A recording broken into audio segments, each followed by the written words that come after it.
kanina nabanggit mo na nakipag-coordinate ka sa security officer at sa special disbursing officer. Yes. Tama rin ba na sabihin na nag-coordinate ka with them upon the instructions of the Vice President? Tama ba? Yes, there was an instruction to coordinate so that we can properly reply to the AOM. Okay. Let us go back to liquidation report number 2022-12-152, which is prosecution's exhibit P-I-9-A.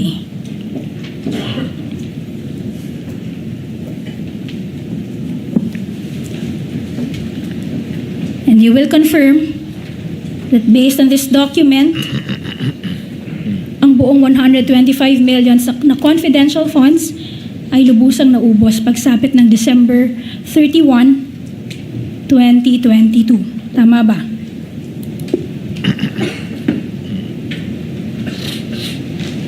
Yes, based on the document, ma'am, based on the liquidation report. And since in-encash nyo ang mga cheque or ang cheque pertaining to this fund, confidential fund, noon lamang December 20, 2022, tama bang sabihin na yung pondo ay na-disburse sa loob lamang ng 11 days? Tama ba? That, ma'am, I cannot Based on this document. If you base on the document, there's a liquidation of the cash advance for the period of December 21 to 31. And that would be 10 days. If you base it here, ma'am, that's December 21 to 31. Yes. Okay. So a good 10 days. Your Honor, please. The document speaks for itself. Your Honor, I believe counsel is referring to the original documents rule. Unfortunately for her, Your Honor, that's an improper invocation of the original documents rule. The original documents rule does not bar questions relating to the document. What it simply prohibits is the substitution of the testimony of the witness for the document without producing the original of said document. Your Honor, the original of this document was presented to this honorable court as early as the pre-trial conference of this case, Your Honor. We will allow it subject to the parameters that they cannot change what's contained in the document, but he may Your be Honor. questioned with respect to his understanding and appreciation of the document. Yes, Your Honor, Attorney quick Cristina? reply. Because the witness was asked to interpret the document, Your Honor, and the contents of the document. I wasn't asking, Your Honor. It's by simple arithmetic, No, Your Honor. She was This- referring to the contents of the With all due document. respect, Your Honor, if I can just make a brief reply to the manifestation, Your Honor. Yes, counsel, briefly. Yes, I wasn't asking, Your Honor, this witness to interpret the document by simple arithmetic, Your Honor. This witness can easily come up with a number of days within which, and just by looking at the document, this witness can easily come up and say the number of days within which the 125 million was spent and disbursed, Your Honor. As long as the document is not going to be changed, I will allow it. Witness, if you know, again, you are well educated to be able to answer the simple question. If you know. Again, Mr. Ortonio, you will confirm that the funds referred to in that liquidation document was fully disbursed within a good 10 days, because you said the disbursement covers the period December 21 to December 31, 2022. Tama ba? Based on computation, ma'am, it's actually 11 days. 11 days. Based on the computation and based on the document, ma'am, it's 11 days. It will reflect 11 days. Correct. Ito ay sa kabila ng fact na sa ilalim ng PFP, ang pondo ay para sa buong ika-4 na quarter ng 2022. Tama ba? It's for the fourth quarter of 2022. And that fourth quarter of 2022 means October, November, the period October, November, December of 2022. Tama ba? For fourth quarter, ma'am, that covers for October, November, and December. Kaya, October, November, and December 2022. Yes. Yes. So it means dahil it covers that period, October, November, December 2022, yung pondo ay spread out supposedly para sa activities na itinala noong October, November, and December 2022. Tama ba? Your Honor, please. Counsel? That is an assumption, Your Honor. That's a conclusion of fact. The witness did not testify that it should be spread throughout the quarter, Your Honor, and speculative also. May I just, Your Honor, make a counter manifestation and a reply to the comment made? Yes, Counsel. What's your reply? I'm not assuming anything, Your Honor. Precisely, I am asking this witness to confirm. There's no assumption in that, Your Honor. Counsel, but it has no basis. Counsel for respondent is correct. The witness did not say, neither was it contained in any letter of the Office of the Vice President that it is for the entire quarter. Reform, Counsel. all due You can get to what you want still. Kindly With all due reform. respect, Your Honor, this witness has just admitted earlier that the funds was for the fourth quarter of 2022. He even mentioned that it is for October, November, for the period October, November, and December 2022. Your Honor, I believe the court has already ruled on the matter, Your Honor. Kindly reform, Counsel. You can get to what you want as well, just as easily, Counsel. Okay. Earlier, Mr. ORTONIO, you mentioned na yung programs na nakalagay both in the 2022 and 2023 fiscal and financial plans, which are the good governance programs and the socio-economic programs, these are just umbrella programs. At kalakip, or sa ilalim nito, merong mga individual plans, programs, and activities ang OVP. Tama ba? Yes. And these plans, programs, and activities are spread out through the year. Tama ba? If you base it on the PFP, there is an allocation. Sorry, I'm not referring to the PFP, just generally. Etong socio-economic programs, program delivery, and good governance program, ito ay naka-spread out through the entire year. Yes, Tama for ba? implementation, For implementation. throughout the year. Okay, so merong programa na naka-schedule for October, meron din for November, meron din for December. Tama ba? Yes, there are schedules for the rollout of the activities. Okay, tama. At dahil yung PFP or Physical Financial Plans, ang sinasabi lamang ay Socio-Economic Development Program at Good Governance Program, effectively, ang ibig sabihin nito, yung pondong nakatalaga doon sa relevant quarter na yon ay nakatalaga para sa relevant programs, plans, and activities for each quarter. Your Honor, please. Can the counsel show what particular PFP she's referring to, Your Honor? Your Honor, may we request our assisting counsel to furnish You may do the so. witness with both PFPs, Your Honor, for the 2022 and 2023 PFP. So just for clarity, let's just go to The the 2022. PFP for 2022. Yes. Okay, may nakalagay dyan sa PAP's Good Governance Program. Tama ba? Yes, that's Ang correct. sinasabi mo kanina, yung Good Governance Program na yan, hindi yan isang partikular na programa lamang. Merong mga flagship programs under that Good Governance Programs. Tama ba? Yes, that's correct.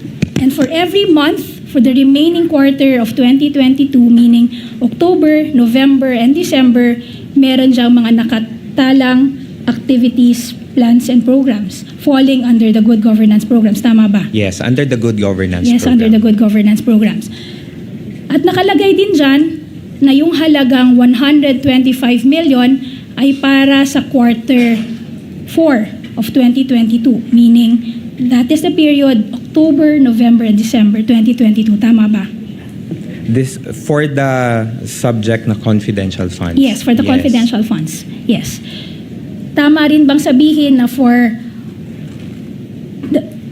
presumably, yung October, November, and December, merong mga activities for which the confidential funds would answer to. Your Honor, Or will please. answer 4. Tama ba? Your Honor, please. Attorney Christine? Your Honor, she's asking for an opinion. We note that the witness is not even the one who prepared this PFP, Your Honor.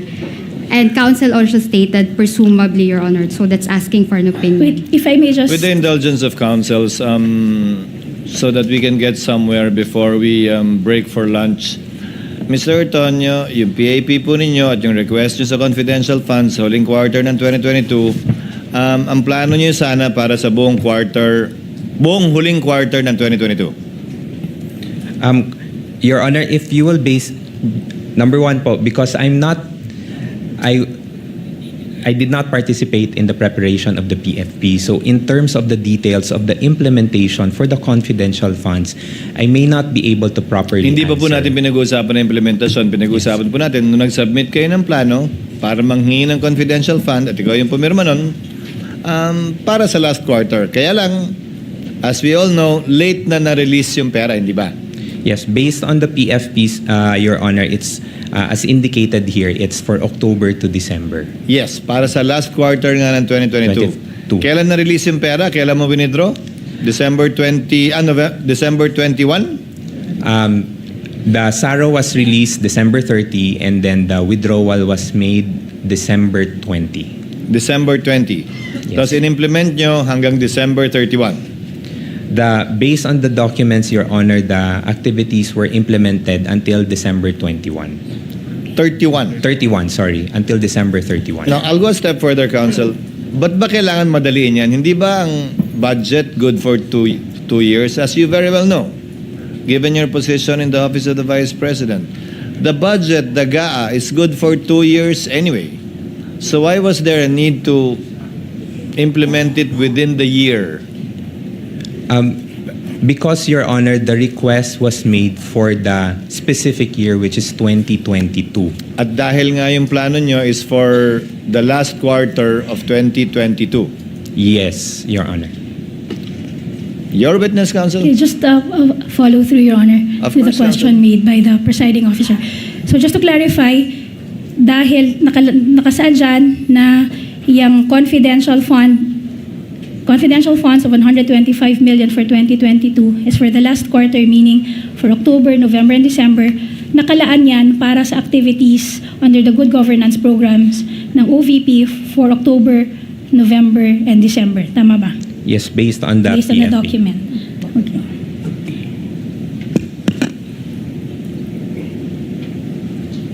Okay.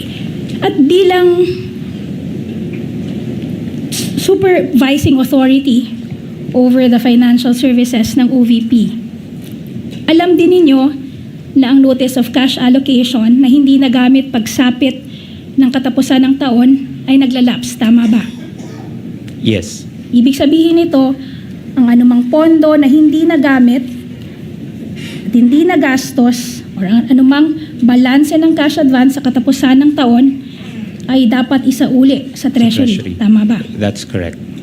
Kung gayon, kung hindi na-report o nagastos yung 125 million pagsapit ng December 31, 2022, bahagi o buo nito ay babalik sana sa Treasury. Tama ba? Yes. Yes. Okay. Noong hearing sa CGGPA noong November 25, 2024, inamin mo na ikaw ay pinagkakatiwalaan ng Vice Presidente sa mga sensitive and confidential information. Tama ba? Naalala mo? I cannot specifically remember if I said those words po in verbatim. Okay. We are furnishing you a copy of the transcript of stenographic notes of the CGGPA hearing dated November 25, 2024, specifically page 208, which is also flashed on the screen. Sinabi mo, and I quote, sa mga sensitibong bagay, end of quote.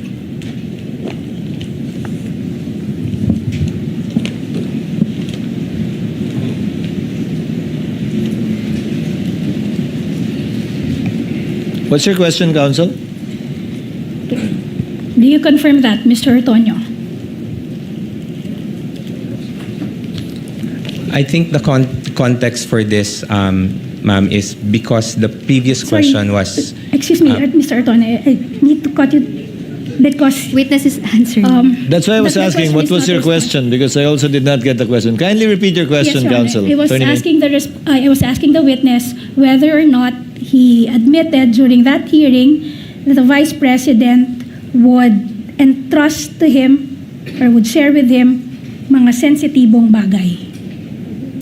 Yes, ma'am, but that is in the context of the previous question that my position is of trust and Yes. confidence. Yes, correct. And although I said po na on sensitive matters, of course, it is never absolute that all sensitive matters can be disclosed. Okay, we understand that, Mr. Ortonio.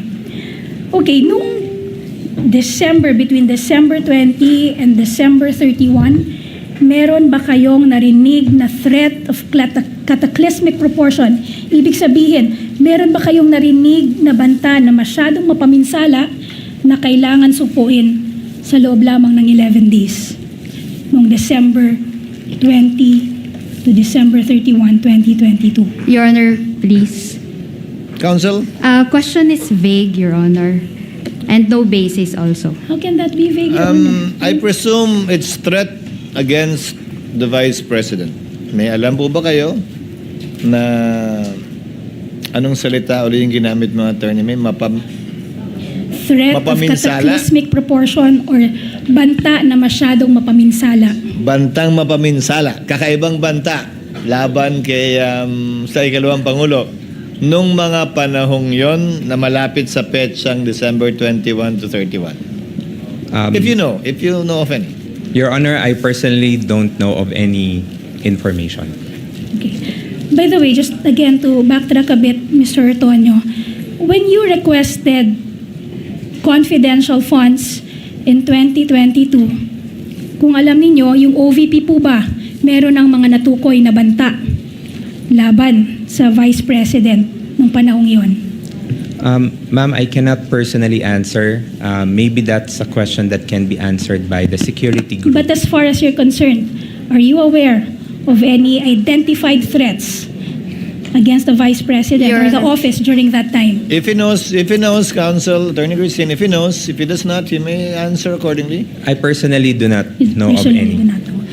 And before you requested confidential funds from the DBM, would you know if the Office of the Vice President coordinated with any law enforcement agency for possible threats against the Vice President or the office? Would you know? In relation to possible threats to the Vice President, I would not have any information. You would or not have any information.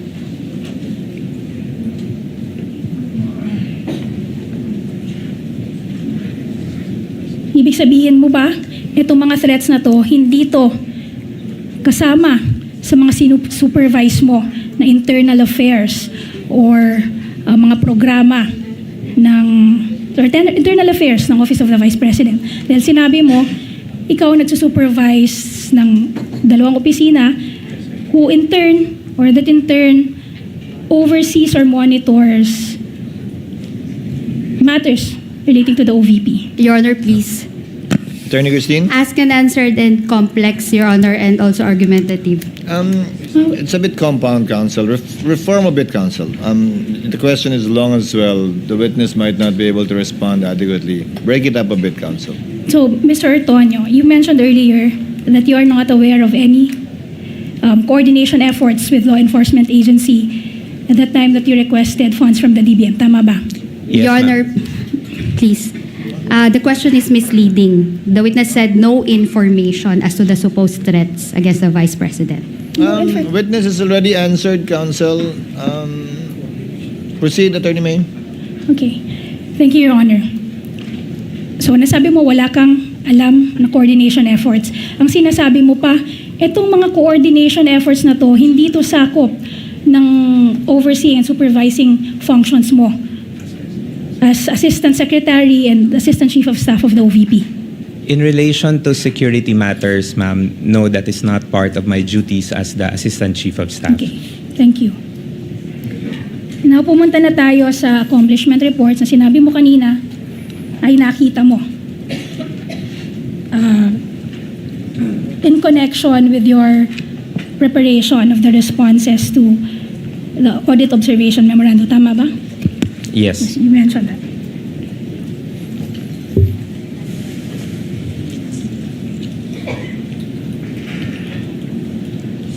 I am referring to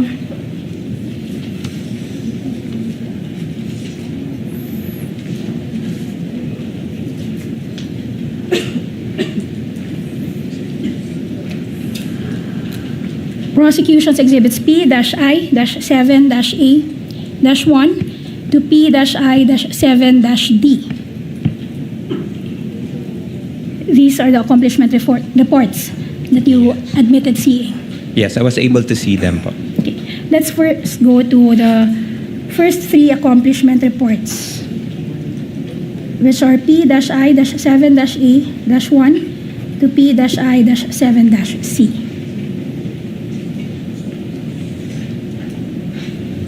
You confirm that? Do you see that before you? Yes. Okay. Etong tatlong reports na to, ang bawat report ay naglilista ng pare-parehong 6 na kategorya sa pare-parehong pagkakasunod-sunod. Tama ba? Yes. You have purchase of information, payment of reward, rental and maintenance of safe houses, purchase of supplies, medical and food aid, and incentives or traveling. Tama ba? That order. Yes. All three accomplishment reports. Yes. Sa bawat quarter, ang mga halagang iyon ay eksaktong nagkakabuo ng 125 million. Tama ba? Based on the document, ma'am, presented, yes. And you will also confirm na sa bawat isa sa mga quarter na iyon, walang halagang naisaulit. Tama ba? Based on the liquidation report, ma'am, Yes. yes. Okay. Now, sa 2022 report, ang safe house rental and maintenance, ang halaga ay 16 million pesos. Tama ba? Yes, based on the report. Document. Ganon din sa first quarter ng 2023. 16 million din ang halaga ng house rental and maintenance, safe house rental and maintenance. Tama ba?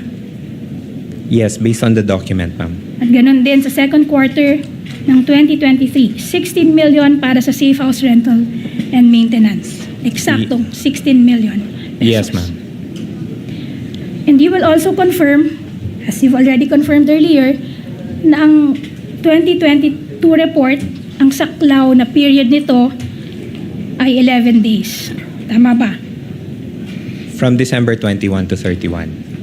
Samantalang, ang sakop naman na period ng first quarter ng February 6 ng first quarter report ay February 6 to March 29, 2023. So that's 52 days. Tama ba?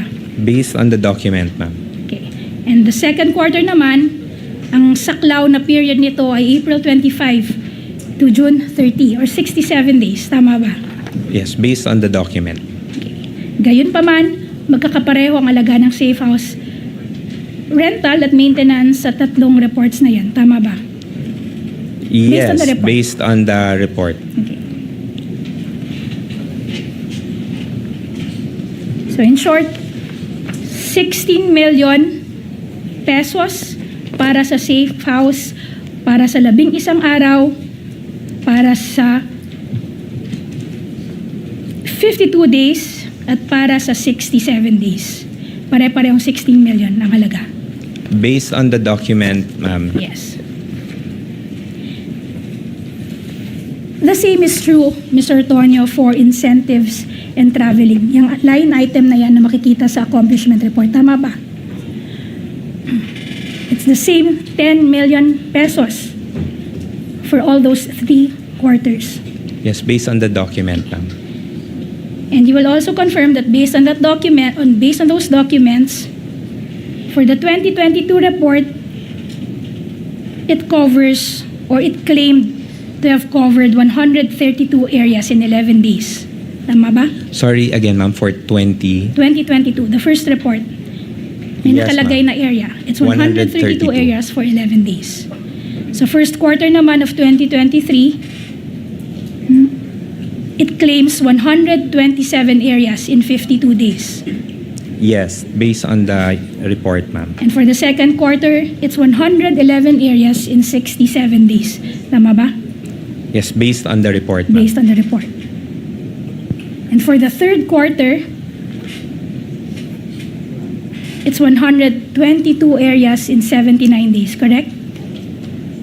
Yes, that's correct, ma'am. So, ibig sabihin nito,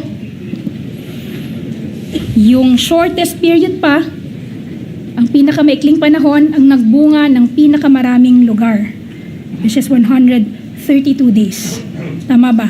Based on the document. Based on the document, Yes. ma'am. Yes. Pero, yung halaga ay hindi nagbago. It remained 10 million pesos. Tama ba? Your Honor, please. Based on the document. Yes, Counsel. Argumentative, Your Honor, ang mahalaga hindi nagbago na 10 million pesos. Your Honor, the council may have misheard what I said. I was referring to halaga, Your Honor. And in any event, Your Honor, it's not argumentative. I am eliciting a matter of fact from this witness. Witness may answer, Counsel. We're a few minutes before lunch, Attorney Christine. Based on the document presented, ma'am. The That's amount how did it not seems. change. That's how it Remain. Yes. 10 million pesos regardless of the number of areas covered. Yes, based on the document.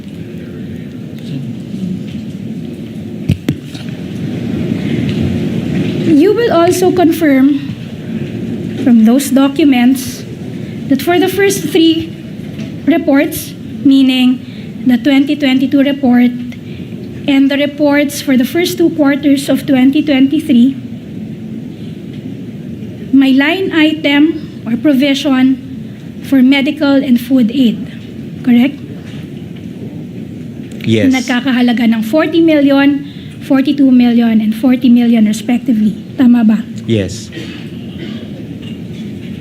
Etong mga accomplishment reports, you will agree and you will admit na ito ay isinumite sa COA bago pa nakatanggap ang OVP ng Audit Observation Memorandum. Tama ba? If based on the submission dates, ma'am, yes. Yes. And you will also confirm that the OVP received the first memorandum, which is Audit Observation Memorandum number 2023-213, only on October 4, 2023. Tama ba? Yes. And 5 days later, kayo naman ang OVP nag-submit ng last report for the third quarter of 2023, which is Prosecution's Exhibit P-I-7-D, which is already before you, Mr. Ortonio. Tama ba? The third quarter Yes. accomplishment report. Yes, you submitted that on October 9, 2023. October 9, based on the submitted report. Okay, so that was 5 days after you received the first audit observation memoranda from Yes. the COA. Tama. And if you will check and if you will confirm, dyan sa last na accomplishment report na yan, wala na yung line item for medical and food aid. Tama ba? Yes. Pero, ang kabuuan pa rin ng fund ay 125 million pesos. Yung kabuuan ng confidential fund na nagastos ay ganun pa rin, 125 million pesos. Yes, based on the document, ma'am. Yung dating 40 million, 42 million, and 40 million na amount, hinati-hati to sa iba't ibang line item. Tama ba? Merong nilagay sa provision ng rewards. Tama ba? Your Honor, Ma'am. please. Counsel? Witness is incompetent to testify on that because he did not prepare the accomplishment report. If he knows, counsel, based on the documents, if he knows, kung alam niyo po, Mr. Ortonio, maaari niyo pong sagutin. Kung hindi Thank niyo you, Your alam, Honor. sabihin niyo hindi niyo alam. I would not know, ma'am, if hinati-hati, ma'am, because I did not prepare the document. But you would confirm na kahit na wala yung line item na yon na supposedly 40 million, 42 million, and 40 million, the amount stayed 125 million. Your Honor, Correct? Your Honor, please. So, Same ruling, same objection. Ask and answered already. Same ruling, same objection. Please continue, counsel. Move on. And by the way, Attorney May, choose the best time when you want to pause para hindi ka bitin sa direct examination mo. Not to exceed 12:15 so that we can all go on a lunch break. But you choose the best time when you want to pause. Until 12:15, counsel. Or before that time. yes, Your Honor. Please proceed, So counsel. there was a question left hanging, Your Honor. I was asking the Yes. witness, since nawala yung light item na medical and food aid, subalit naging pareho pa rin ang amount, ang total halaga, which is 125 million. Yung corresponding amount of 40, 42 million, 40 million for the medical food aid, that must have been assigned to other line items, correct? I cannot confirm on that, ma'am. But you do confirm the total is still the same. I can confirm, sir, that based on the document, the total amount is still the same. But as And to that the they're all the distribution- same, Mr. Ortonio. Yes. For the last quarter of 2022 and the first 3 quarters of 2023, they're all 125. Yes, that's correct, Your Honor.